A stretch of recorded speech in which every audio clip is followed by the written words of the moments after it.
హనుమాన్ చాలీసా చేశారు తులసీదాస్ గారు.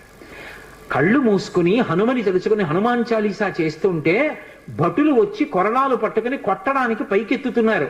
ఆశ్చర్యం ఏమిటంటే ఆ రోజున పాదుషా కోట అంతఃపురం అంతటా పెద్ద పెద్ద కోతులు వచ్చి ప్రతి సైనికుడి చెయ్యి పట్టుకున్నాయి కదలకుండా. పాదుషా భయపడిపోయి సింహాసనం దిగి కిందకొచ్చి తులసీదాస్ గారి కాళ్ళ మీద పడ్డాడు. అప్పుడు ఖచ్చితంగా పూర్తయిపోయింది హనుమాన్ చాలీసా.